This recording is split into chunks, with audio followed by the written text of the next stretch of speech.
Kitchen में जाने से पहले परमेश्वर की महिमा से प्रशंसा करना।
Praise the Lord, hallelujah. आज की इस रविवारी आराधना में आप सबका स्वागत है। मैं अपने बच्चों का धन्यवाद करता हूं सुंदर आराधना के लिए। मैं उनको भी सलाम करता हूं जो हमारे साथ मोबाइल से जुड़े हुए हैं। आज हम चुनाव के बारे में देखेंगे, निर्णय के बारे में देखेंगे। मनुष्य के जीवन में हर पल, हर क्षण एक निर्णय लेना पड़ता है मनुष्य को, और मेरे प्यारों, जो वो निर्णय लेता है बाद में उसका परिणाम हमें मिलता है, और बड़ा महत्वपूर्ण होता है निर्णय मेरे प्यारों, क्योंकि मनुष्य जो निर्णय लेता है उसका परिणाम बाद में उसे रिटर्न में मिलता है।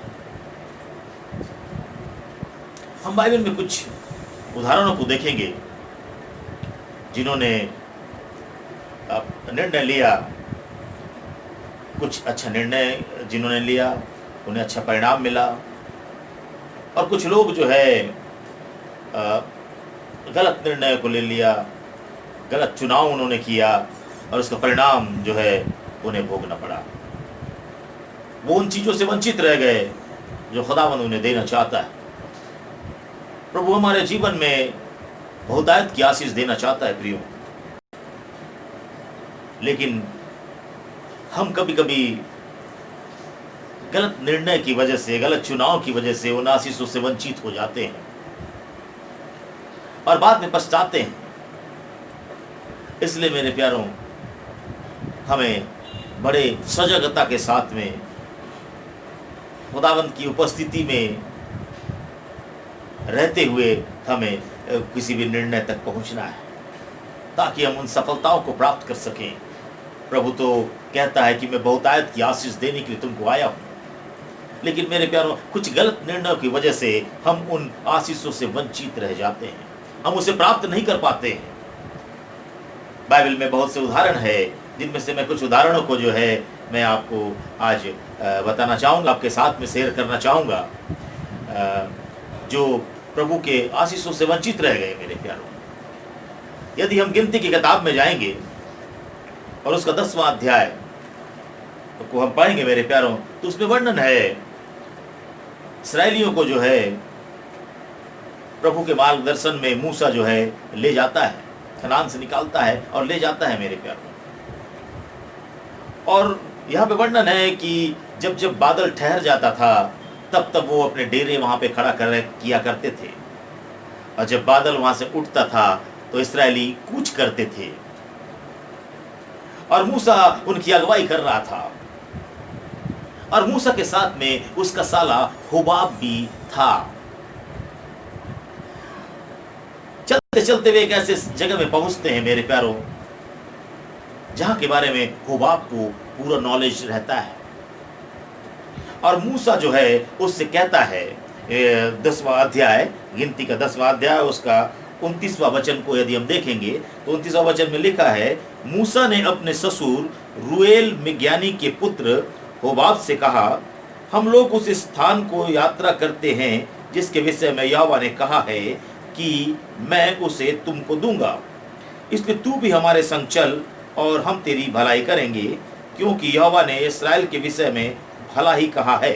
30वां वचन में बोलता है अपने साले से मूसा, होबाब ने 30वां वचन में होबाब जो है, साला जो है, वो अपने जीजा से कहता है, मूसा से कहता है, होबाब ने उसे उत्तर दिया, मैं नहीं जाऊंगा, मैं अपने देश और कुटुंबियों में लौट जाऊंगा।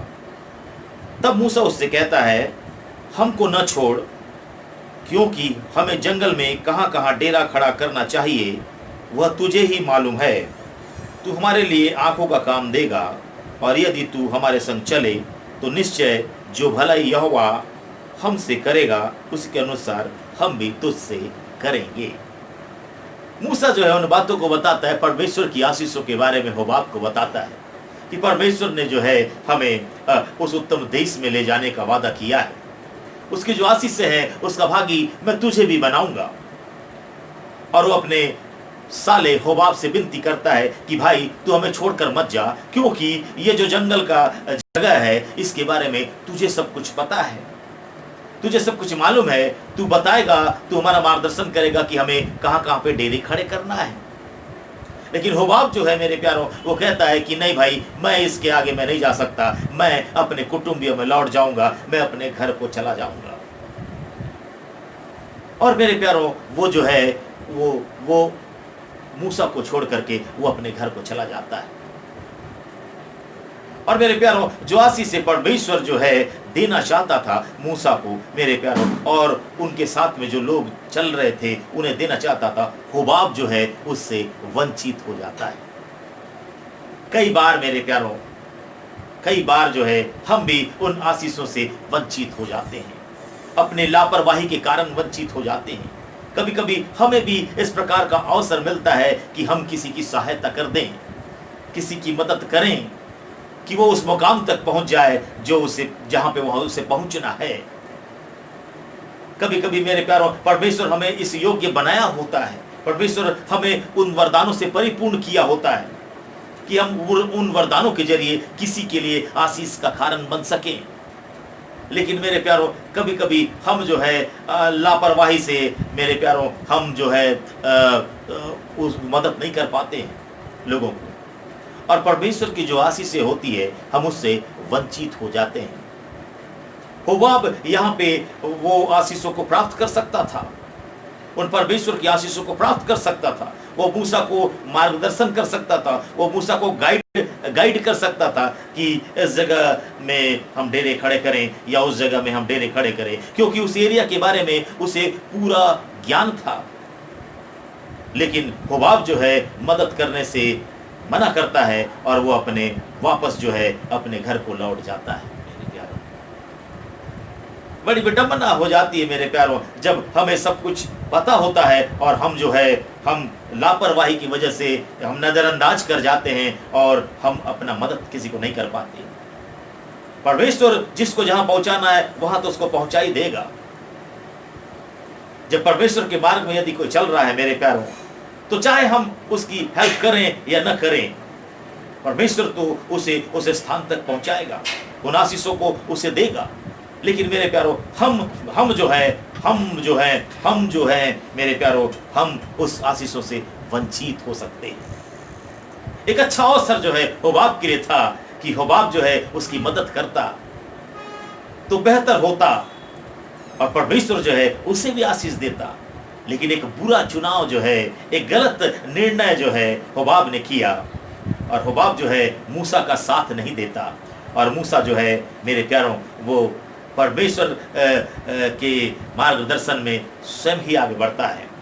परमेश्वर तो हेल्प करेगा ही करेगा, परमेश्वर तो जिसको जहाँ ले जाना चाहे वहाँ ले जाएगा। लेकिन मेरे प्यारों, हम जो है अपनी लापरवाही के कारण जो है उन आशीषों से वंचित हो सकते हैं। इसलिए हमें सदैव याद रखना है कि यदि हम किसी के काम आ सकते हैं तो हमें जरूर उसकी मदद करनी चाहिए।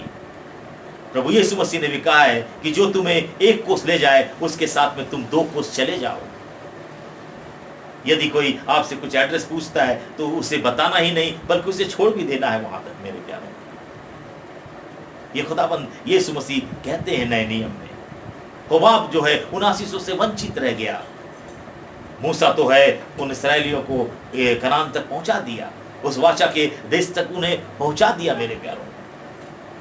लेकिन होबाब जो है उन आशीषों से क्या हो गया, वो वंचित रह गया मेरे प्यारों। एक और उदाहरण है, हम देखेंगे उत्पत्ति का 24वां अध्याय में। यदि उत्पत्ति के 24वें अध्याय का हम अध्ययन करेंगे मेरे प्यारों, तो वहां पे इसहाक के विवाह का वर्णन है। अब्राहम जो है मेरे प्यारों अपने विश्वास पात्र दास को बुलाता है, एलियाजर को, और कहता है कि जहां हम रहते हैं यहाँ कनानी लोग बसते हैं, और इनमें से किसी स्त्री को मेरे पुत्र इसहाक के लिए पत्नी बना के मत लाना, बल्कि तू जा मेरे उस कुटुंबियों के पास में जा, और मेरे उन कुटुंबियों के पास में जा दूर देश में, और उसके लिए योग्य वधू जो है हमारे कौम में से लेके आना। मेरे प्यारों, एलियाजर भी जो है अब्राहम की तरह परमेश्वर पर भरोसा और विश्वास करने वाला व्यक्ति था। वो अपनी यात्रा का शुभारंभ ही मेरे प्यारों परमेश्वर के मार्गदर्शन में करता है। और यदि हम उस अध्याय का अध्ययन करें मेरे प्यारों, तो वो उस कार्य को पूरा करने के लिए जो है परमेश्वर से जो है वो पूछता रहता है, वो परमेश्वर से प्रार्थना करता रहता है। उस स्थान में पहुंचता है मेरे प्यारों, और वो चुनाव कैसे करेगा, वो कैसे उस स्त्री को पहचानेगा जो इसहाक की पत्नी के लिए नियत किया गया है प्रभु की ओर से। इसलिए वो प्रभु से कहता है कि प्रभु, जो भी कुंवारी जो है वहां पे आएगी जल भरने के लिए उस देश की, और जो कहेगी मुझसे कि चल मैं तुझे पानी पिला देती हूँ, उसके पीछे मैं तेरे ऊंटों को भी पानी पिलाऊंगी, वही मैं समझूंगा कि उसे तूने चुना है। और होता भी ऐसा है मेरे प्यारों, बतूएल की जो बेटी है वो रिबका वो वहां पे आती है कुछ समय के बाद, और वो लिखा हुआ है कि वो अति सुंदर थी। यदि हम 24वां अध्याय का अध्ययन करेंगे मेरे प्यारों, तो उसमें उसका वर्णन है। वो लिखा हुआ है कि बड़ी खूबसूरत थी वो, और वो आती है और वो एलियाजर से कहती है कि मैं तुझे पानी पिलाऊंगी। वो कहता है कि मुझे पानी पिला, तो उसे पानी पिलाती है, और वो पीछे उसके ऊंटों को भी वो पानी पिलाती है। तो एलियाजर समझ जाता है, क्योंकि वो प्रभु से कहा होता है कि जो भी मुझसे इस प्रकार की बात करेगा मैं समझ जाऊंगा कि आपने उसे चुना है। और मेरे प्यारों, वो अपना परिचय उसे बताता है, वो अपना परिचय उसे बताता है, और उसके बाद में उसके घर में वो उसे ले जाती है। उसके बाद में जो भी फॉर्मेलिटीज होती है, जो भी परिचय होता है, आदान प्रदान होता है मेरे प्यारों। और यदि उत्पत्ति के अध्याय में हम जाएंगे, 24वें अध्याय में, और उसका 57 में वचन में यदि हम जाएंगे मेरे प्यारों, होता ये है कि वो जब ये एलियाजर उसके घर में जाता है मेरे प्यारों, उसके बाद वो सारी कंडीशंस को बताता है, उसके भाई को बताता है, लाबान को बताता है, उसके पापा को बताता है, बतूएल को बताता है कि मैंने प्रभु से इस प्रकार कहा था, और प्रभु ने वैसे ही किया, और रिबका आई और उसने मुझे पानी पिलाया, और उसके बाद मेरे ऊँटों को भी पिलाया, तो इससे मुझे पता चला कि खुदाबंद ने इसे चुना है। इन सारी बातों का जिक्र वो वहां पे करता है। तब जो है ये बतूएल और ये जो लाबान है रिबका का जो भाई है, वो उससे कहते हैं, तब बतूएल, अगर 50वां पद में हम देखेंगे, तब लाबान और बतूएल ने उत्तर दिया, यह बात यहोवा की ओर से हुई है, इसलिए हम लोग तुझसे न तो भला कह सकते हैं न बुरा। वो लोग एक्सेप्ट करते हैं इस चीज़ को, वो लोग जानते हैं कि ये खुदा का बंदा है, और जो है इसने खुदा से मांगा था, और खुदा ने नियत किया है कि हमारी जो बहन है, मेरी जो बेटी है, वो उनके स्वामी के लिए जो है ब्याह दी जाए। सो मेरे प्यारों, वो उनका स्वागत करते हैं, और जब जाने का वक्त होता है तो एलियाजर कहता है कि भाई मुझे अब जाने दो कि मैं मेरी जो स्वामी है इसहाक, उसकी होने वाली पत्नी को लेकर के, रिबका को लेकर के मैं जाना चाहता हूं। तब मेरे प्यारों वो लोग कहते हैं कि ठीक है भाई, हम रिबका से पूछ लेते हैं। और 57 में वचन में वो जो है रिबका को बुलाते हैं, और उन्होंने कहा, हम कन्या को बुलाकर पूछते हैं और देखते हैं कि वह क्या कहती है। और उन्होंने रिबका को बुलाकर उससे पूछा, क्या तू इस मनुष्य के संग जाएगी? उसने कहा, हाँ मैं जाऊंगी। मेरे प्यारों देखिए, यहाँ पे एक बात ध्यान देने योग्य है मेरे प्यारों, रिबका जो है, रिबका के लिए वो जो व्यक्ति था एलियाजर था, वो अपरिचित था। और मेरे प्यारों, एक अपरिचित व्यक्ति के साथ में वो जाने को तैयार हो जाती है। क्यों? क्योंकि मेरे प्यारों, जब वो वर्णन पूरा बताता है कि तब वो रिबका समझ जाती है कि ये तो प्रभु के भय में रहने वाले लोग हैं। मेरे प्यारों, जब हमारी बारी आती है, हमें अपनी बेटी ब्याहने की बारी आती है, या बेटा को ब्याहने की बारी आती है, तो हम किस प्रकार का चुनाव करते हैं? क्या हम उनके धन दौलत को देखते हैं, या उनके बड़े घर को देखते हैं, या उनके स्टेटस को देखते हैं? मेरे प्यारों, यह कितनी सुंदर बात है मेरे प्यारों। वो जो रिबका थी, उसे पता नहीं था इस व्यक्ति के बारे में। वो सिर्फ इतना जानती थी कि ये प्रभु के भय में जीने वाला है, ये प्रभु से पूछ के काम करने वाला व्यक्ति है, इसका स्वामी भी प्रभु के भय में रहने वाला है, इस प्रभु से पूछ के ये घराना जो है काम करता है। और मेरे प्यारों, ये बात जो है उसे उसके साथ में जाने के लिए कहता है मेरे प्यारों। उस पर भरोसा और विश्वास कर लेती है, क्योंकि वो प्रभु पे भरोसा करने वाला व्यक्ति था मेरे प्यारों। और वो कहती है कि हाँ, मैं इसके साथ में जाऊंगी। हमारा चुनाव कैसा होता है मेरे प्यारों?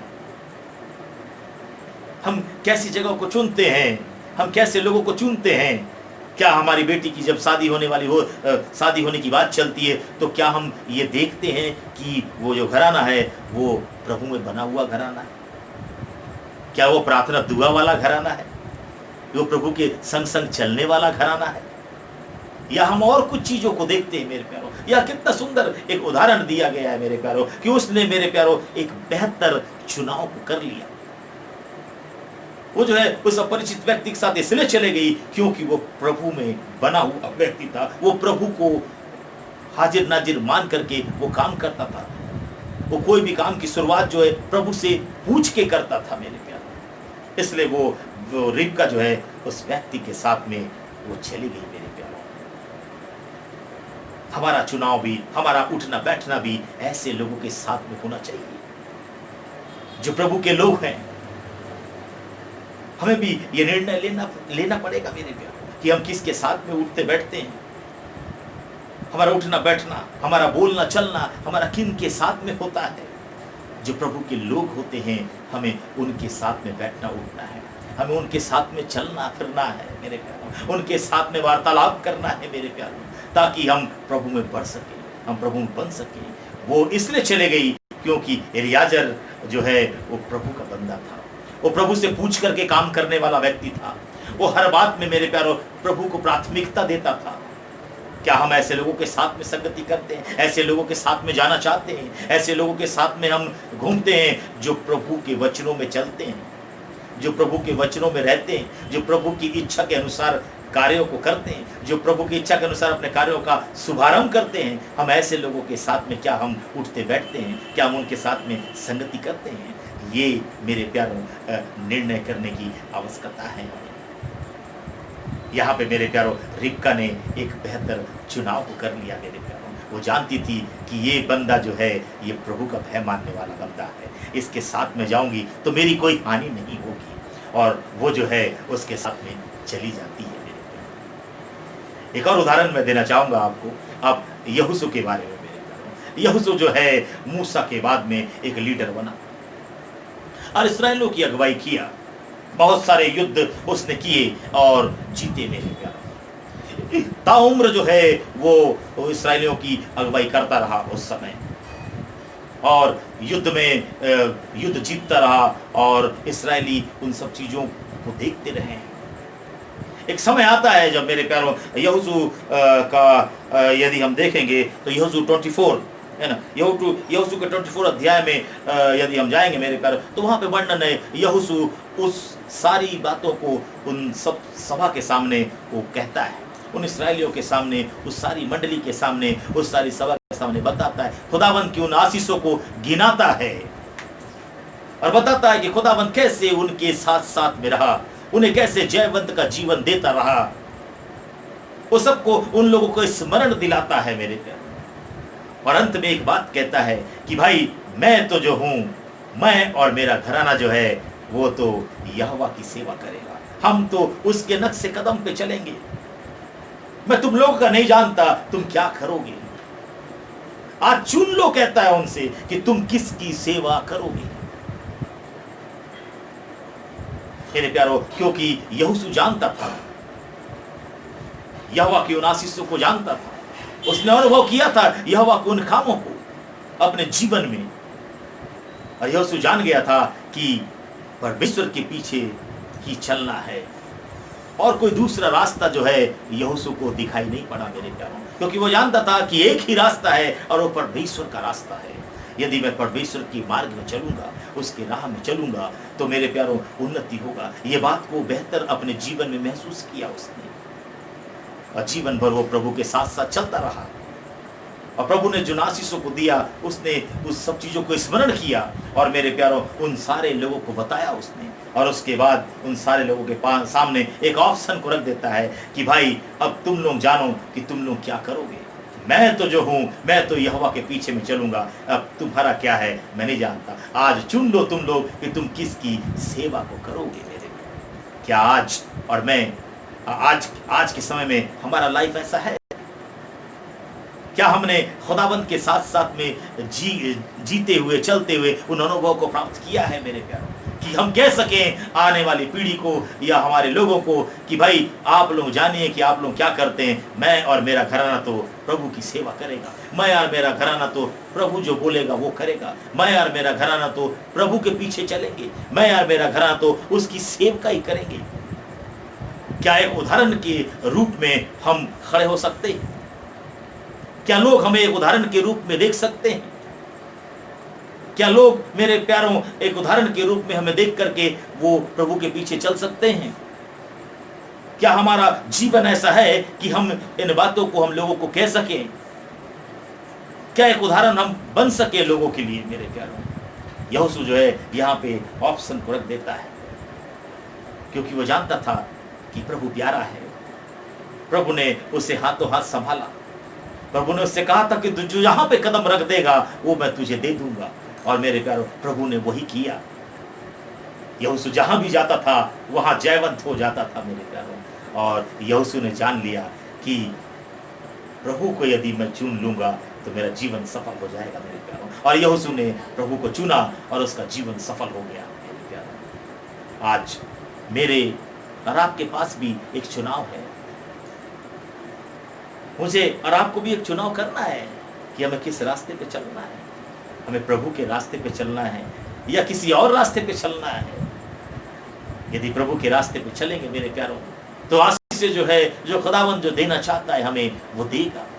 वो तो कहता है कि मैं बहुतायत के जीवन को देने के लिए तुम्हारे पास में आया हूँ। मेरे प्यारों हम हमारे गलत निर्णय जो हैं हमें उन आशीषों से वंचित कर देते हैं। हम उन आशीषों से हम दूर हो जाते हैं। हम उन आशीषों को प्राप्त नहीं कर पाते हैं मेरे प्यारों, सिर्फ छोटी सी मिस्टेक के कारण, एक गलत निर्णय के कारण, एक गलत चुनाव के कारण जो है हम उन आशीषों से वंचित हो जाते हैं मेरे प्यारों। एक और उदाहरण मैं आपको देना चाहता हूं, जो लूका रचित सुसमाचार और उसका 10वां अध्याय, लूका रचित सुसमाचार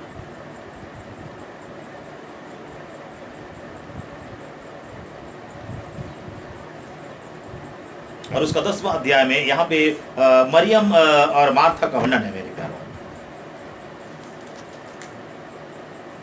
यहाँ पे मार्था और मरियम का वर्णन है। दरअसल होता क्या था कि प्रभु यीशु मसीह अपने मिनिस्ट्री में जब चलते थे मेरे प्यारों, तो बहुत सारे लोग उनके साथ में हुआ करते थे। उनके 12 चेले तो उनके साथ में रहते ही थे, और उसके बाद में और भी लोग उनके साथ में चलते थे। और ऐसी एक मिनिस्ट्री के दौरान मेरे प्यारों, अपने प्रचारीय कार्य के दौरान मेरे प्यारों, वो चलते चलते चलते चलते मार्था के घर में आ जाते हैं। मार्था का घर उनके बीच में आ जाता है, तो मार्था के घर में कुछ देर के लिए वो ठहरते हैं। और मार्था मेरे प्यारों जब देखती है कि इतने सारे लोग उसके यहाँ आ गए हैं, तो वो उनकी पहनाई में, उनके कार्यों में वो लग जाती है, उनकी सेवा में लग जाती है। जाहिर सी बात है मेरे प्यारों, यदि हमारे यहाँ भी कोई आएगा तो हम भी सेवा काम में लग जाएंगे, पहुनाई करने में लग जाएंगे। हमारे घर भी कोई आता है तो हम पानी, चाय, नाश्ता ये सब में लग जाते हैं। बहुत सी बातें हम सोचने लग जाते हैं, अरे कैसे करें। वैसे ही अचानक प्रभु यीशु मसीह उसके घर में पहुंच जाते हैं, और मार्था जो है उनकी सेवकाई, उनकी पहुनाई करने में लग जाती है मेरे प्यारों। और कुछ समय के बाद, क्योंकि भीड़ ज्यादा रहती है, और मार्था जो है वो घबरा जाती है। उसमें लिखा हुआ है कि मार्था जो है वो घबरा जाती है। यदि हम लूका 10 और उसका 38 से पढ़ेंगे तो उसमें वर्णन है, जब वे जा रहे थे तो वह एक गांव में गया, और मार्था नामक एक स्त्री ने उसे अपने घर में उतारा। मरियम नामक उसकी एक बहन थी, और प्रभु के चरणों में बैठकर उसका वचन सुनती थी। परंतु मार्था सेवा करते करते घबरा गई, लिखा हुआ है।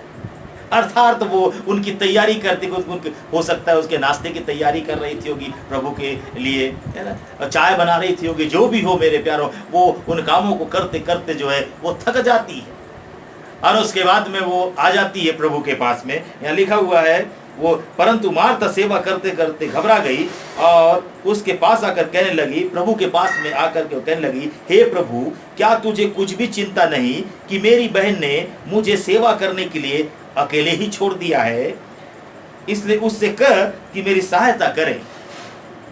जाहिर सी बात है मेरे प्यारों, वो जो है मरियम जो है क्या करती है कि वो प्रभु के पास में आकर के उसके चरणों में बैठ जाती है, क्योंकि मरियम को पता था मेरे प्यारों कि इसके पास में जीवनदायी वचन है। उसके वचनों को वो सुनती थी, उसे पता था कि प्रभु जो बोलते हैं उसमें जीवन है, उससे मेरा जीवन और भी फलेगा और बढ़ेगा। जीवन की प्रेरणादायक बातें जो है इसी के पास में है। वो मरियम भली प्रकार से जानती थी, इसलिए जैसे ही प्रभु यीशु मसीह आए थे मेरे प्यारों, वो जाकर के उसके चरणों के पास में बैठ गई थी। और मार्था जो है अपने काम में लगी थी, और मार्था आकर के यहाँ पे शिकायत कर रही है, और प्रभु यीशु मसीह उससे मार्था से क्या कह रहे हैं, 42 में क्या कह रहे हैं देखिए, परंतु एक बात आवश्यक है, कह रहे हैं मार्था से जो है प्रभु यीशु मसीह कह रहे हैं, एक बात आवश्यक है, और उस उत्तम भाग को मरियम ने चुन लिया है जो उससे छीना नहीं जाएगा। अर्थात प्रभु यीशु मसीह उसको ये बताना चाह रहे थे कि तुम किस चीज को ज्यादा महत्व देते हो। मेरे प्यारों, आज व्हाट्सएप का दौर है, फेसबुक का दौर है, सोशल मीडिया के जरिए आज कई प्रभु के सेवक जो है प्रभु के वचन को शेयर कर रहे हैं। मेरे प्यारों, हम आज कितने वचनों को सुनते हैं, खुदा के वचनों को सुनते हैं, या उसमें भी हम कैटेगरी छांट लेते हैं। यदि कोई इंटरनेशनल प्रचारक हो तो हम उसी के प्रचार को सुनेंगे, उसी की बातों को सुनेंगे। यदि गली मोहल्ले का कोई प्रचारक है, यदि हमारे मोहल्ले में रहता है या फलाना गली में रहता है कोई छोटा प्रचारक है, तो हम उसकी बातों को नहीं सुनेंगे, उसके प्रचार को नहीं सुनेंगे। मैं ये पूछना चाहता हूं, क्या उसके प्रचार में प्रभु की बातें नहीं है? क्या वो प्रभु की बातें नहीं करता? क्या इस बाइबल की बातें नहीं करता? मेरे प्यारों, वो भी वही बातों को करता है जो एक अंतर्राष्ट्रीय वक्ता करता। अच्छी बात है, हमें अंतर्राष्ट्रीय वक्ताओं को सुनना चाहिए, लेकिन मेरे प्यारों, गली मोहल्ले के प्रचारक भी, वो भी प्रभु के दास हैं, और वो भी आत्मा की अगुवाई के साथ में जो है प्रभु के वचन को शेयर करते हैं। मेरे प्यारों, हम कितने वचनों को सुनते हैं? क्या वचन से अपने आप को हम भर रहे हैं, या व्हाट्सएप आया, व्हाट्सएप को देखा हमने और यूं यूं यूं यूं बस आगे बढ़ा दिया, फॉरवर्ड कर दिया, या सिर्फ व्हाट्सएप में सिर्फ फॉरवर्ड करना ही सीखे हैं हम? क्या हम वचनों को सुनते हैं? मेरे प्यारों, मरियम ने उस उत्तम भाग को चुना है, उन प्रभु के वचनों को चुना, और उसके कदमों में जाकर के वो बैठ गई और उन वचनों को वो सुन रही थी, क्योंकि उसको पता था कि ये मेरे जीवन के लिए है, ये जीवन है, ये वचन में जीवन है। इस बात को वो जानती थी। आज हम कितना वचन को महत्व देते हैं, हम कितना वचनों से अपने आप को भरते हैं, हम कितना प्रभु के दासों के वचनों को सुनते हैं, या प्रभु के वचनों को सुनते हैं जो प्रभु के दासों के जरिए जो है प्रभु बोलना चाहता है, बात करना चाहता है। मेरे प्यारों, कहीं ना कहीं प्रभु हमसे बात करना चाहता है, प्रत्येक वचनों में कहीं ना कहीं प्रभु हमसे बात करना चाहता है, प्रभु हमें उन आशीषों को देना चाहता है, लेकिन हमारा चुनाव जो है वो क्या है? क्या हम निर्णय लेते हैं कि हमें प्रभु के वचनों को सुनना है? क्या हम ये चुनाव करते हैं कि हमें प्रभु के वचनों को सुनना है? या मेरे प्यारों, सिर्फ हमने अपने लिए एक एक वक्ता को चुन लिया है, हम सिर्फ उसी का वचन को सुनेंगे, उसके द्वारा बोला गया वचनों को सुनेंगे? क्या हमने ऐसा चुनाव करके रखा है? मेरे प्यारों, यहाँ पे जो है एक तरफ सफलता है और एक तरफ असफलता है। मेरे प्यारों, या खुदाबंद ने दोनों चीज को रख दिया है, एक तरफ आशीष हैं और एक तरफ श्राप है। चुनाव मेरा और आपका है कि हम किस चीज को चुनते हैं। मेरे प्यारों, चुनने के पहले हमें बड़ी तत्परता के साथ में ये सोचने की आवश्यकता है प्रभु में रह करके सोचने की आवश्यकता है हम किन बातों का चुनाव करते हैं, क्योंकि जिन भी चीज़ों का चुनाव करेंगे वो लौट के हमारे जीवन में उसके परिणाम आएंगे। मेरे होबाब ने उन चीज़ों को खो दिया, बाकियों ने उन चीज़ों को, रिबका ने उन चीज़ों को प्राप्त कर लिया, यहोशू ने उन चीज़ों को प्राप्त कर लिया मेरे प्यारों, मरियम ने उस चीज़ों को प्राप्त कर लिया मेरे प्यारों, मार्था ने उस चीज़ को खो दिया मेरे प्यारों। आज मेरा और आपका जीवन भी है, और ये जीवन ज़्यादा दिन का नहीं है मेरे प्यारों, एक समय तक है, निर्धारित है। आज हर पल में, हर क्षण में हमें चुनना पड़ता है, हमें सोचना पड़ता है, हमें निर्णय लेना पड़ता है, और यही निर्णय जो है उसका परिणाम जो है बाद में हमारे सामने में आता है।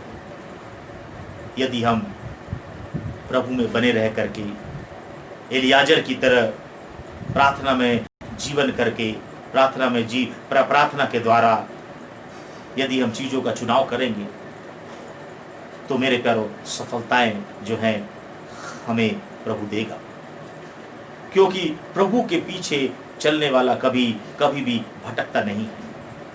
यहोशू जो है पूरे जीवन भर प्रभु के साथ साथ चलता रहा और प्रभु ने उसे सफलताएं दी मेरे प्यारों। प्रभु के साथ साथ चलने वाले लोग कभी असफल नहीं होते। जरूर एक समय ऐसा लगता है कि शायद हम भटक रहे हैं या गिर रहे हैं या असफल हो रहे हैं, लेकिन नहीं मेरे प्यारों, देर सवेरे प्रभु जो है उसे उठा करके खड़ा कर देता है। सो निर्णय आपका और मेरा है। आज हमें चुनना पड़ेगा कि हम किसकी सेवा कर रहे हैं। आज हमें चुनना पड़ेगा कि हम प्रभु की ओर जाएं या संसार की ओर जाएं मेरे प्यारों। संसार बड़ा लुभावना है, वो हमें आकर्षित कर सकता है, वो हमें खींच सकता है अपनी ओर मेरे प्यारों, लेकिन मेरे प्यारों ये चुनाव हमारा होगा कि हम किस ओर जाएं, प्रभु की ओर जाएं या संसार की ओर जाएं। संसार में जाएंगे तो गर्त में जाएंगे मेरे प्यारों, उन आशीषों को खो जाएंगे मेरे प्यारों, और प्रभु की ओर चलेंगे तो उन आशीषों को प्राप्त करते चले जाएंगे और जो प्रभु ने हमारे लिए रखा है। प्रभु इन वचनों के द्वारा हम सबको आशीष दे। आमीन।